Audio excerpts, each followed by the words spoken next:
If you don't understand white space, then you don't understand web design. I know that sounds kind of extreme, but let me show you what I mean. Take two websites with the exact same content, same headline, same photos.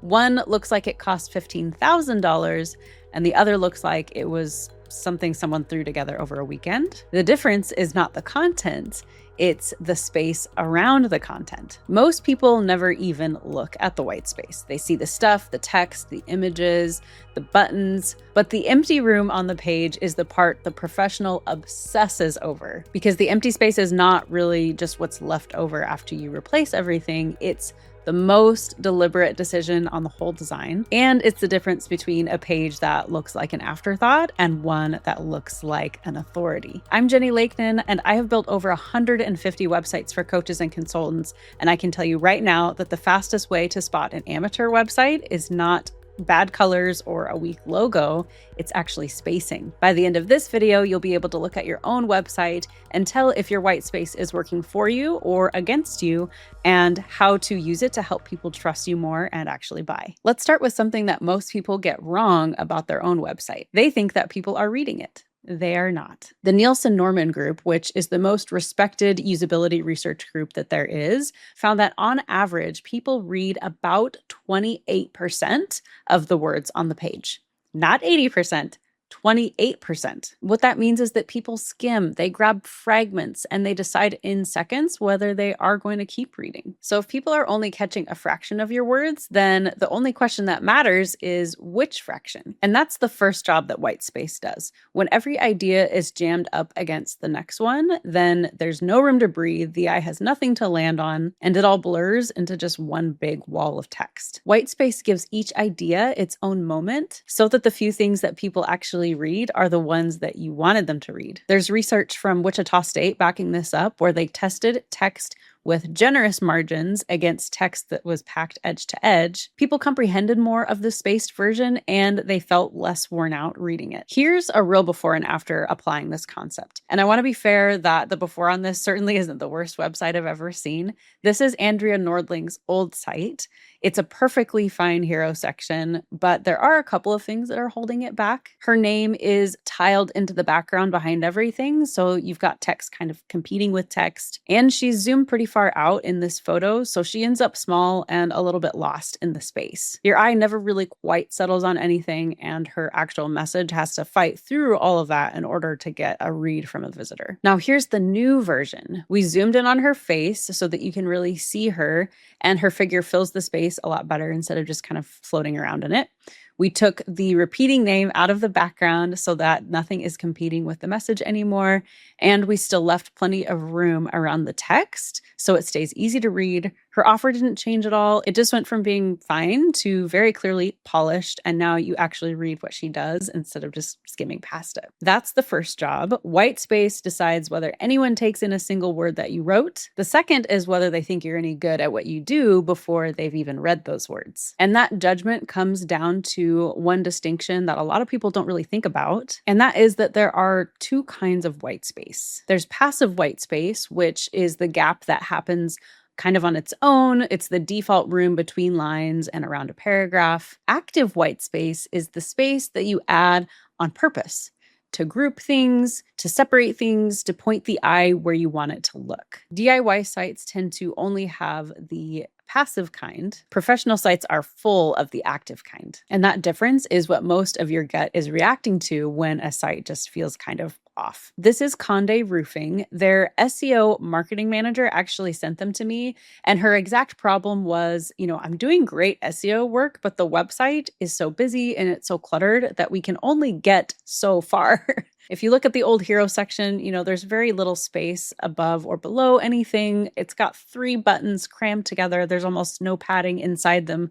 So they look like a mistake instead of like a choice. The estimate form is kind of jammed in its section. Further down, there's a 2-column section sitting inside another 2-column section with the text packed in really tight. Every pixel is trying to work so hard that the result is that none of it is really working. It just feels kind of frantic. Now here is the rebuild. We gave the hero room, we gave the buttons real padding so that they feel deliberate. We let each section really breathe.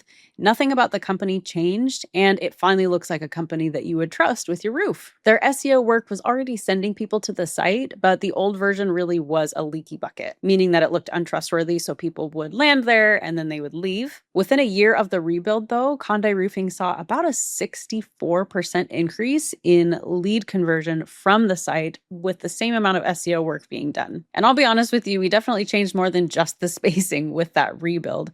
But a big reason it suddenly held on to those visitors that were coming to it is that we finally gave it room to look like a business that was worth trusting. So that's the second job. Spacing is really the difference between looking like you did it yourself and looking like you know what you're doing. When a site feels off, a lot of people respond by adding more, but the fix is almost always the opposite, taking things away and giving what's left room. If you're watching this video and thinking, okay, I think my site might be one of the busy ones, I actually made something for exactly that. It's a short walkthrough of 5 simple fixes that you can make on your website to yourself. It's free. The link is in the description and you can go through your homepage with it in about 10 minutes. Okay, back to it, because the next step is where white space stops being about looks and starts being about whether people can actually make a decision. There's this school of thought online, and you've probably seen it, that says to cram everything in. Long pages, long walls of text, every objection answered, every benefit stacked, because more is more. And for certain very specific sales pages, there is a version of that works. But for most coaches and service businesses, I think that it really backfires because there's a hard limit on how much a person can take in at once. When you put 12 things in front of someone, you haven't given them 12 chances to say yes, you've given them a reason to leave. White space is how you control that density. It's how you say, look at this one thing right now, and then this one thing, and then this one thing, so that there's just one decision per moment. The best example of this that I know is Charity Water. Think about what they are asking for. They are asking a complete stranger to give them money. That is one of the highest friction requests on the internet.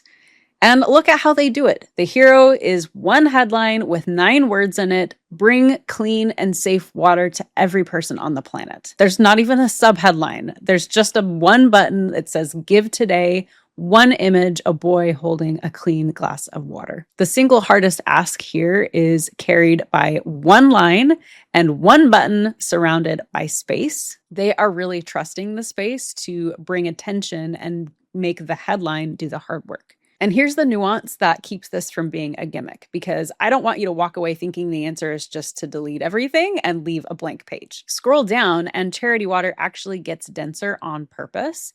They have impact numbers that get room around them. Then the page fills in their case for why water. With action tiles, it's got a lot of detail. It's minimal exactly where the decision happens, and then it gets fuller where it's making the argument. So that's the real skill here. It's not really maximum emptiness. It's more about the right amount of space for the right place. And here's a small move on the Condé site that I am proud of because it shows the same idea. There's a section toward the bottom where we needed to fill some space. And the lazy answer would have been maybe to drop in a stock photo, but instead, off to the side, we went ahead and used a map of New Hampshire with the county lines as kind of this soft background.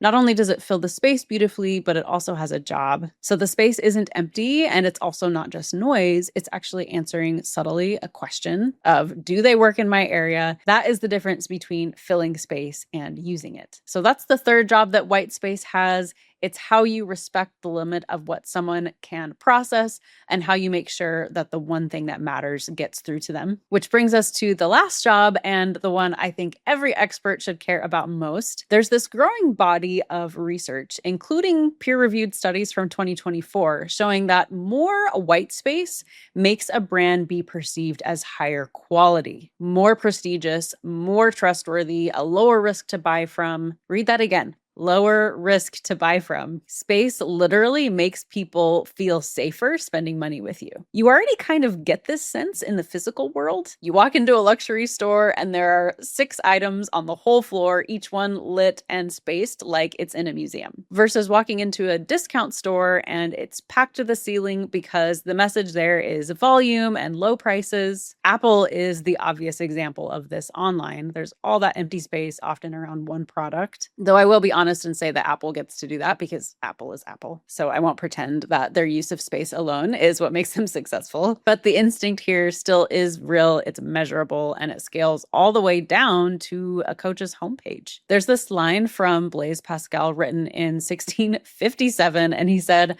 "If I had more time, I would have written you a shorter letter." I love that line because the cram everything in version of your website is the long letter. It's what you make when you haven't done the hard work of deciding what matters. The spaced, deliberate version is the short letter.